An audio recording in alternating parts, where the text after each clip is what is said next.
आरव और मोहन की कहानी। एक पहाड़ी की तलहटी में बसा था नीलगुंज नाम का एक छोटा सा गांव।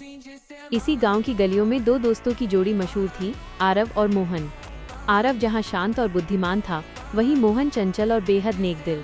आरव के घर की आर्थिक स्थिति थोड़ी बेहतर थी, जबकि मोहन एक गरीब किसान का बेटा था। लेकिन उनकी दोस्ती के बीच कभी पैसा या हैसियत नहीं आई।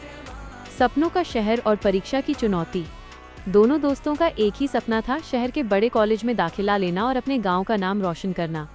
हर साल सरकार एक विशेष छात्रवृत्ति परीक्षा आयोजित करती थी, जिसमें पूरे जिले से केवल 2 बच्चों का चयन होता था।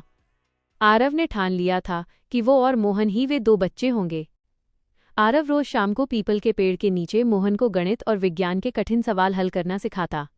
मोहन कभी कभी हार मान लेता, पर आरव कहता, तारांकन मोहन, अगर तुम पीछे छूट गए तो मैं शहर जाकर क्या करूंगा? तुझे चलना ही होगा।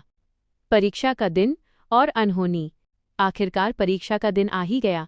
पूरा गांव उम्मीद लगाए बैठा था।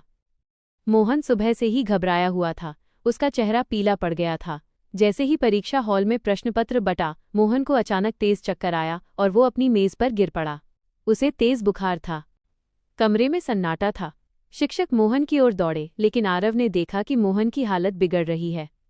बिना एक पल सोचे आरव अपनी उत्तर पुस्तिका छोड़कर खड़ा हो गया। शिक्षक ने उसे टोका, आरव, तुम्हारी परीक्षा का समय निकल रहा है, तुम बैठो। पर आरव ने जवाब दिया, सर, परीक्षा फिर हो सकती है, मेरा दोस्त नहीं। वो मोहन को सहारा देकर बाहर ले गया, उसे पानी पिलाया और पास के डिस्पेंसरी ले गया। उस दिन आरव का पेपर अधूरा रह गया और मोहन तो परीक्षा दे ही नहीं पाया। अधूरा परिणाम। जब परिणाम आया तो आरव की मेधा के कारण वो अधूरे पेपर के बावजूद पास हो गया, लेकिन मोहन का नाम सूची में नहीं था। गांव में जश्न का माहौल था। आरव के माता पिता मिठाई बांट रहे थे, लेकिन आरव के कमरे में अंधेरा था। उसने अपना बैग पैक करने से मना कर दिया। उसने अपने पिता से कहा, तारांकन पिताजी, जिस सीढ़ी पर मेरा दोस्त नहीं चढ़ पाया, उस पर अकेले चढ़कर मुझे खुशी नहीं मिलेगी। मैं अगले साल फिर परीक्षा दूंगा मोहन के साथ। दोस्ती की जीत। अगला 1 साल उन दोनों के लिए तपस्या जैसा था। इस बार मोहन के मन में एक अलग ही आग थी, अपने दोस्त के त्याग का मान रखने की। आरव ने अपनी पढ़ाई के साथ साथ मोहन को दिन रात एक करके पढ़ाया।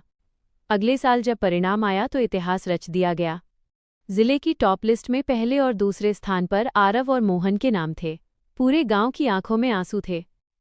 गांव के सरपंच ने कहा, तारांकन, आज हमें समझ आया कि लोग इनकी दोस्ती को जादू क्यों कहते थे। यह त्याग का जादू है।